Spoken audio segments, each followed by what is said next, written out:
All right, well, I am here at the Blister Summit with Matt Beers, and obviously, my first question is, Matt, how does it feel to have the coolest name in the ski industry? Yeah, it's been good to me so far. Can't complain, and I think that's why I'm here where I am right now. Your It's name has it's gotten you owe it opened a all to lot more me. doors for me than maybe I would have expected. Okay. Yeah. Well, you and I are here to talk about Dynastar and hmm what's going on with Dynastar these days, and we're going to talk a bit about the history. And I actually think this is going to be really valuable to a lot of people because I think there are a lot of people that probably could use some clarification and about the evolution of Dynastar and kind of the current trajectory. But let's start first of all with your own background. What is your position at Dynastar? So I'm the team and community manager for the Rosenall Group. So I handle all the brands, free ride, free ski athletes, PSIA, NSP. So that's the community part of it. But yeah, I wear a lot of hats. And how long have you been with the group? It's been 6 years that I've been with the group. So how'd you get there? Ski racing. That's kind of the key. Getting into the ski industry is race background from Vermont. Skied through college and got into the coaching scene. And as many will tell you, it's kind of the right place, right time, and who you know. I ended up getting lucky. There was a job position opening as I was in Mount Hood a handful of years ago, and on my way back to Vermont, stopped in Park City, interviewed, and a couple months later got the job. So yeah, I couldn't be happier. And what did you originally come on as? When I first came on, I was the Western marketing, promotions, and race support for both sides of the brand, Rossi and Dynastar. So yeah, capacity for the first couple of years was a lot of race focus and spending time in Mount Hood, running the test center up there, and supporting events kind of all over the Western U.S. Okay, and so that then brings us up to what we have just said we wanted to do, which is, maybe have you provide a bit of history and a bit of the evolution here with Dynastar. Yeah.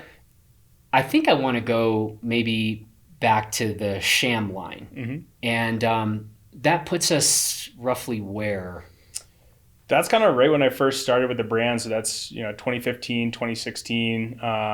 Cham is still around, and that's a super interesting product for Dynastar in the free ride space. So calling on our heritage from the Chamonix Valley. Some interesting technology pieces there. The 5-point side cut, the more pin tail. Yeah. And that ski was interesting. It was very aspirational. It was for that the rad guy in town, the ski patrol. People either loved it or hated it. For better or worse. But there was people out there that thought that was the raddest ski, and it was for the big lines and free ride world tour style. We had a lot of athletes back then. So yeah, it's a big piece of our history. With that Cham, and by the way, yes, absolutely, I would say pretty polarizing. And I was telling you, like, I personally was not into like the heavy tip taper, heavy tail taper. But unfortunately for me, like some of the very best skiers I know, like love that ski. Yeah. And they still ask me, Yep. like, okay, this ski is officially dead, but they've been saying that for like 3 years. Like, so what's the closest thing to this? And I always try to talk them into other stuff, and they're still. So it's interesting sometimes how these things go. Yeah. There's not a lot super close to it in the marketplace right now, and you still I travel around and go to ski towns and run into the old guard ski patrol, and they say, man, like, where is this ski in the line? We don't have the Cham anymore. And I think there's some interesting options in the line currently that can replace your Cham if you're still one of the holdouts from that era. Okay, so those folks should keep listening. Yeah, okay, for sure. So we kind of go from Cham to the Legend series and talk about that. I mean, Legend is a name that's brings back a lot of memories. Yep. From a little ways ago. Yep. So how would you talk about the differences between the Cham line to this modern, more current Legend line? Yeah, so the Legend line definitely, it still had a little bit of that 5-point side cut, but it was a bit more modern and for today's time, and bringing back that Legend name from like the XXL days and the Legend 8000. That Legend line was a good step towards where we're at now, to get back into the free ride space and become a little bit more user-friendly, a little bit more forgiving than the Cham series. So that was just the first stepping stone to get to where we are now with the M line. Yeah, I think the M line for us, we launched this last winter, and the big thing, kind of just brought it up, was getting back into the free ride space and getting into the front of people's mind when you think, I want a free ride ski. I live in a mountain town and I want something that's rad. We have something for you. Or if you're the vacationer that's coming out and they want to ski something, we have something for you as well. And same thing with back east. This M line spans waist widths for the deepest days and East Coast hardpack, skiing smugs and skiing sugar bush, bash and bumps. There's something in the M line for everybody. So within the M line, you have 2 different shapes and 3 engines. So you have that touring style, a little bit lighter weight, but still that nice, damp, powerful feeling. And then you work your way into the M-Pro. You have TI insert, hard charging, directional free ride ski. And that's like your Cham skier that wants that directional free ride ski. You're going to look to the M-Pro. And then in the M-Free, that's your more modern, progressive free ride skier that wants to be a bit more jibby and playful, catch an air, land and switch, with some waist widths there that get a little bit wider than the M-Pro series. So you have a 118, a 108, and a 99 to kind of get your fix for more playful free ride skiing, in 3 different waist widths there. Let's go M-Pro.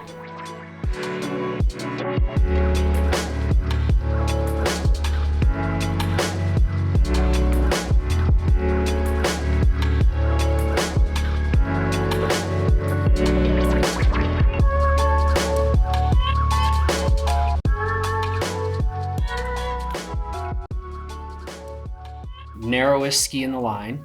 Yep, so that'd be the M-Pro 84. So that ski, again, is kind of that East Coast style. If you're going to be ripping on groomers and you want something with metal and it's going to be a hard charging ski, but still with a bit more ease of use than the Cham series in the past and the Legend series, it's just a great option, kind of all mountain. And even if you're in the West, if you're going to be skiing groomers for the most part and want to get off into the bumps and crud, it's just a great intermediate to advanced skier with a decent top end, so you're not getting on a ski as an intermediate skier and then outgrowing it in a year or two. It's something that you can have some staying power with.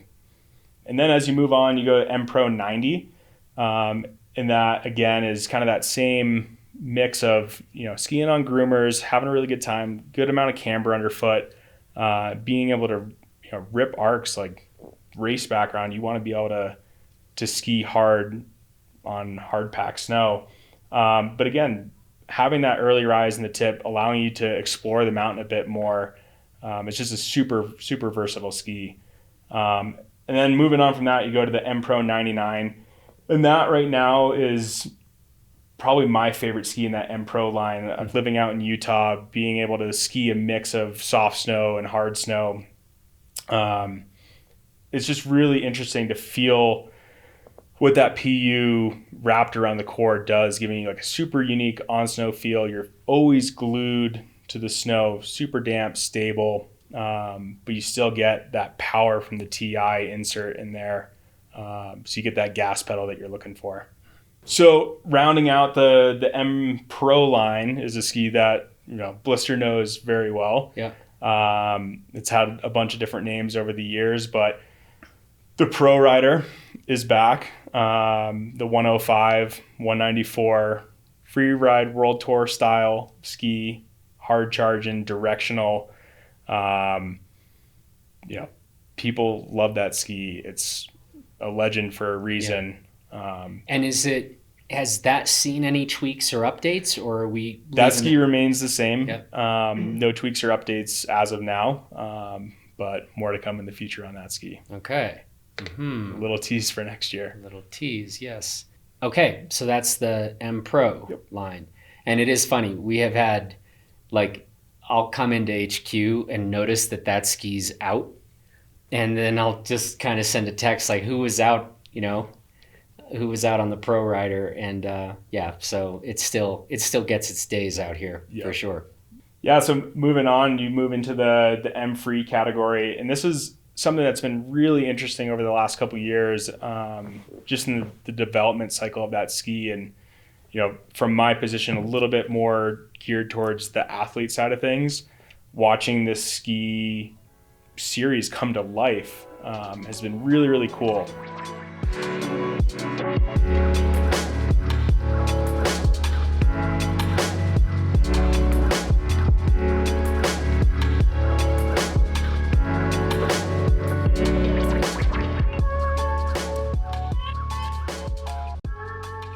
So a handful of years ago, we signed Richard Permin, legendary big mountain skier, big lines in Alaska, big objectives in France and all over Europe.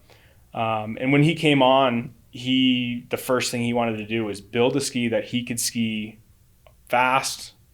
He's traditionally a pretty directional skier, but likes to have that more modern twin tip style of ski.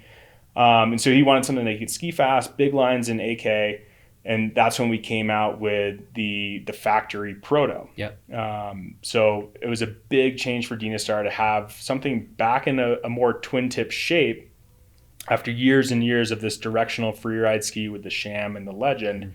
A bit more back to our roots of like the early 2000s in the freeride space.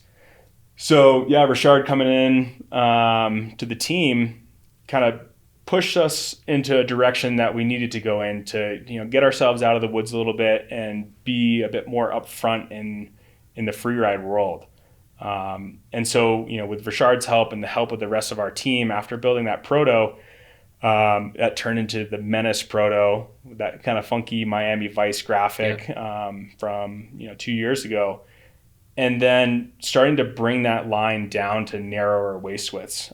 So the next ski developed was the M-Free 108, which is by far my favorite ski in the Dynastar line right now. It's super versatile. You still have a good amount of camber underfoot, rocker in the tip and tail, so you can pipe arcs on groomers.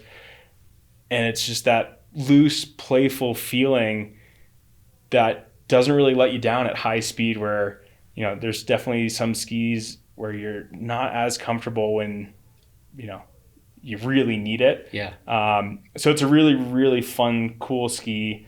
And like I mentioned in the M-Pro line, you have this hybrid core with this PU wrap around a poplar core. There's no metal in the M-Free skis, but it's not really needed. There's a good thick wood core. You get really good energy and pop out of the skis, and they're just an absolute blast to ski on. So it's been really interesting to kind of work your way down the line. And we've had a ski, the Menace 98, which has had a bunch of different names over the years. There was the Slicer. It shared a mold with the Rossignol group on the Rossi side of things called the Slat. And then most recently the Menace 98. And now we have an M-Free 99. So the waist width tweaks a little bit, but then we end up with the same shape as the M-Free skis.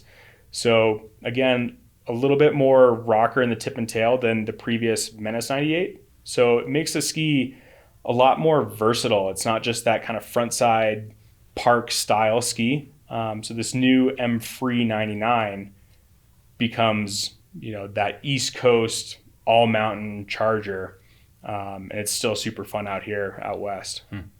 First of all, I'm not that smart, and I had not put two and two together.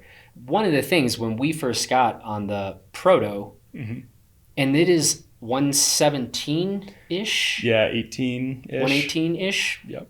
118-ish underfoot, fairly heavy ski and a fairly traditional mount point. It's -9, -10, I think. And you can read our review of it, but we were like, well, this is interesting. We've got a heavier, substantial ski that is just a pivot stick. And we were like, yeah, we're not, there's not another close competitor to this on the market right now. And then we later got on the M-Free 108.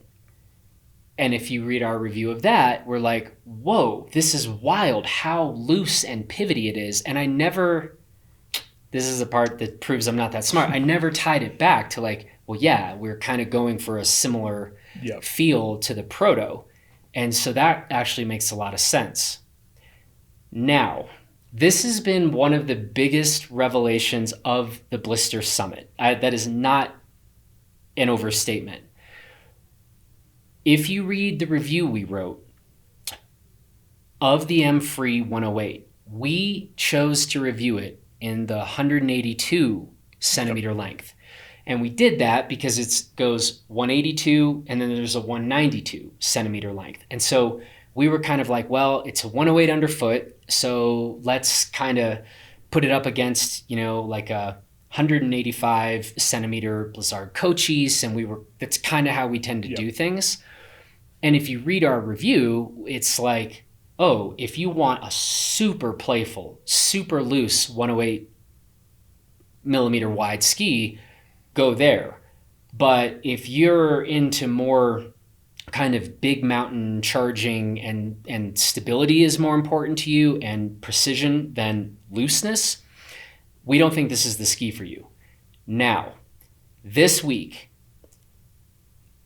I have had 3 people at the summit be like, this is the best ski I've skied in years.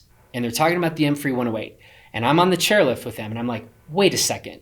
For Crested Butte, like steep, techie, precision is your friend. You want something to be quick and easily to pivot. But for me, I was like, that 182 centimeter M-Free 108 is too loose in techie terrain.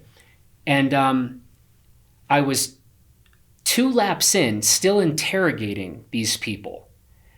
And then I realized they were on the 192.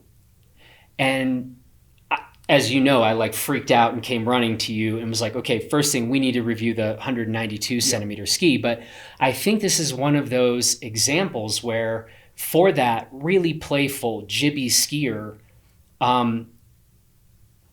they might want to be looking at that 182, but at a steep, techie mountain like CB, where sometimes I think 192 is getting pretty long for this mountain, they were like, no, it's amazing. It's very manageable. And they were literally like, this is the best thing I've skied in years. And so anyway, this is just, it's been a really interesting point and something we've been talking about is like, sometimes we're going to need to get more intentional, and it's like, rather than just say, well, boy, this ski is like super loose. Sometimes it might be like, yeah, I think we might need to, go up a length or go down a length and speak to those lengths more specifically. And so this has been a really kind of another significant moment for us, and really interesting to see just how different a couple of different lengths of the same ski can feel. So I'm sorry, that's my long story, but this has been it's been a bit of a revelation, like I said. And what I want to do is encourage people who, maybe are like more into that directional ski. That 192 centimeter M-Free 108 is something that should be on their radar. And I'm hoping to get out on it, the next day or two. But yeah, it's been stunning. Most surprising thing of this summit so far for me. Yeah, 100%. It's a very interesting ski. Again, like you said, between the 2 lengths, there's different characteristics to the ski. And it shows itself a lot in our athlete team currently.